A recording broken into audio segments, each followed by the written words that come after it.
Dieu est très importante. Mais si je ne prie pas, la parole de Dieu ne prendra pas vie. Il y a une raison dans ma vie pour laquelle la prière est la priorité numéro 1. Je déverse mon cœur dans la prière.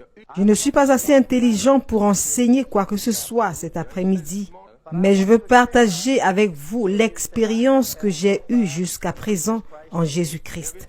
Cela fait 41 ans que je suis dans le ministère. Et pendant toutes ces années, Dieu a déversé d'énormes bénédictions dans ma vie. Et Dieu a toujours insisté dans ma vie pour que je prie davantage, davantage, davantage. Et plus je prie, plus la puissance de Dieu est présente dans ma vie. La plus grande tragédie pour de nombreux chrétiens est qu'ils ne savent pas comment prier.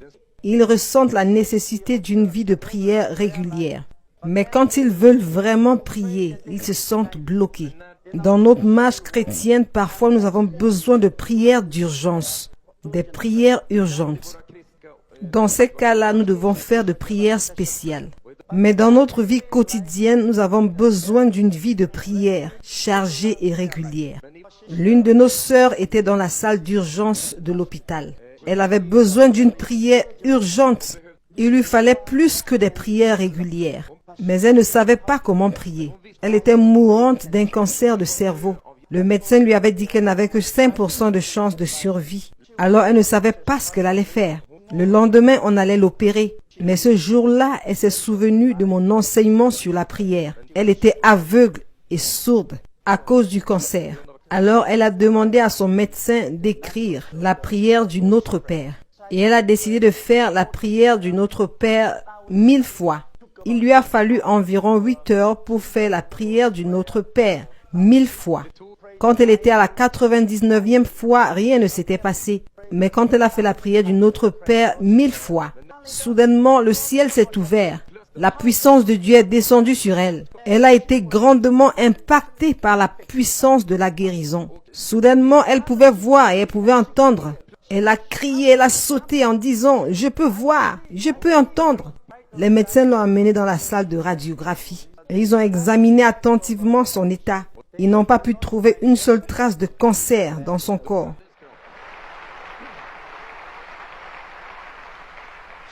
Elle est actuellement en très bonne santé. Elle assiste fidèlement à nos cultes du dimanche. Dans ce genre de situation, elle avait besoin d'une prière très urgente. Une prière d'urgence. L'année dernière, j'avais une grande campagne à Budapest, en Hongrie. Et je priais en préparation pour le culte du soir. Soudainement, le Saint-Esprit a parlé dans mon cœur. Mon fils, tu souffres d'inflammation intestinale abdominale depuis 4 ans. Pourquoi as-tu porté cette maladie pendant 41 ans? Et j'ai dit, Père, ça c'est l'épine dans ma chair. Épine dans la chair. Pendant que je servais dans l'armée coréenne, j'avais été blessé. Et on m'a opéré pendant 8 heures. Et après ce temps, j'ai eu une inflammation pérenne de mes intestins abdominaux. De temps en temps, je priais pour la guérison, mais rien ne se passait. Et donc, j'ai fini par accepter cette maladie comme une épine dans ma chair. J'ai toujours pris plaisir à manger du poisson cru. Mais à cause de cette inflammation, je ne pouvais pas toucher au poisson cru. Si jamais il m'arrivait de manger du poisson cru, je me retrouverais avec des douleurs atroces. Alors, pendant plus de 41 ans, je vivais avec cette maladie. Mais tout de même, je priais pour la guérison. Et des milliers de personnes ont été guéries partout dans le monde. Et pourtant, j'étais toujours malade ici dedans. Mais l'année dernière, à Budapest, pendant que je priais, Dieu m'a dit, non, il n'y a pas d'épine dans ta chair. Dieu a dit, es-tu plus grand que l'apôtre Paul? As-tu déjà été au 3e ciel? As-tu déjà reçu autant de révélations que Paul? J'ai dit, non, non, non. Alors, ceci n'est pas une épine dans ta chair. Ceci est une épine du diable dans ta chair. Alors Dieu a dit, aujourd'hui, tu dois chasser ce démon. Et donc, il me fallait faire une prière d'urgence. Et je me suis mise à genoux, j'ai commencé à prier. J'ai dit, Seigneur, au nom de Jésus-Christ, guéris cette maladie. Guéris cette maladie. Guéris cette maladie. Guéris cette maladie. Guéris cette maladie. Pendant 1 heure, j'ai répété la même prière simple. Vous savez, les gens passent beaucoup de temps à prier en utilisant des paroles fantastiques. Ils disent, oh Dieu merveilleux du ciel, tu es si miséricordieux, tu es si merveilleux. Tu prêtes tellement attention à tes enfants. Touche mes intestins abdominaux, qu'ils guérissent. Vous perdez beaucoup de temps en essayant de trouver des mots flatteurs. Quand vous lisez le 18e chapitre de Luc, quand la veuve présentait ses doléances au juge injuste, elle n'utilisait pas des mots de flatterie. Elle a juste dit « Rends-moi justice ». Elle a dit « Rends-moi justice ». Continuellement, elle s'est concentrée sur son sujet de prière. Et Jésus a aussi dit au sujet de la prière, un homme a reçu des amis au milieu de la nuit et il n'avait rien à leur offrir. Alors il est allé chez les voisins, il a cogné à la porte. Prêtez-moi 3 morceaux de pain pour que je puisse donner à manger à mes amis. Mais le voisin a dit, non, j'ai une femme au lit avec des enfants. Je ne peux pas me lever pour te donner du pain. Mais ce gars se tenait dehors à la porte. Il n'a pas cessé de parler. Donne-moi du pain, donne-moi du pain, donne-moi du pain, donne-moi du pain. Il n'a jamais utilisé des mots de flatterie. Oh cher ami, tu es mon camarade. Nous jouons au golf ensemble. Nous marchons toujours ensemble. Oh, comme notre amitié est belle. Je suis coincé en ce moment précis. Aie pitié de moi et sors me donner du pain. Non, il n'a pas dit cela. Il n'a pas cessé de dire, donne-moi du pain, donne-moi du pain, donne-moi du pain, donne-moi du pain, donne-moi du pain, donne-moi du pain. Alors une voix s'est fait entendre de l'intérieur. Je ne me lève pas parce que tu es mon ami. Je me lève pour te donner du pain parce que tu fais trop de bruit.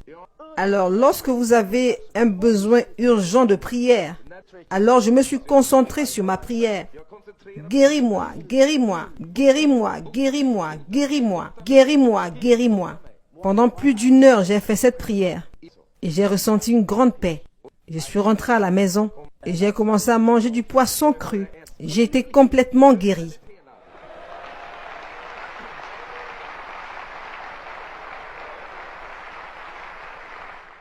J'ai enduré cette maladie pendant 41 ans.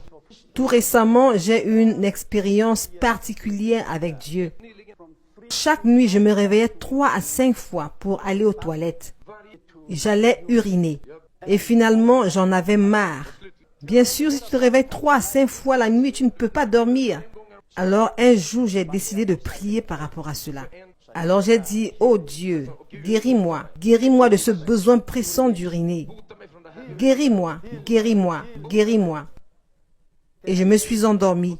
Et au milieu de la nuit, dans mon rêve, quelqu'un est venu se tenir devant moi.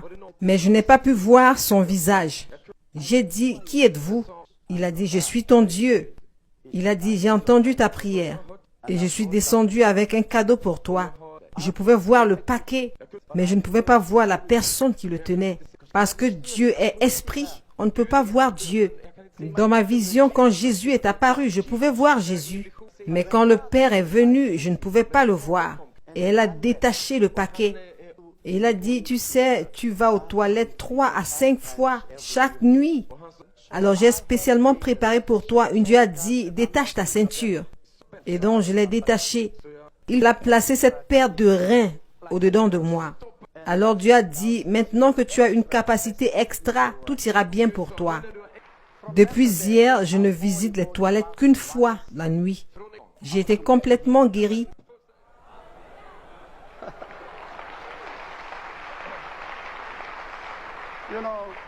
Vous savez, chaque fois que j'arrive à ce genre de conférence, il faut que je visite les toilettes 3 à 4 fois avant de venir à l'estrade. Alors c'est toujours notre avocat ici présent qui me montre où se trouvent les toilettes. C'est la raison pour laquelle il demandait à l'autre frère où se trouvent les toilettes.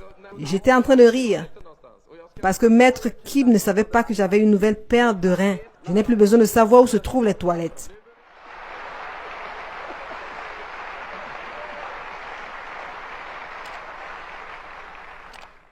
Dieu est le même. Jésus-Christ est le même hier, aujourd'hui et éternellement. Et si nous prions vraiment de la bonne manière, nous pouvons faire bouger la main de Dieu.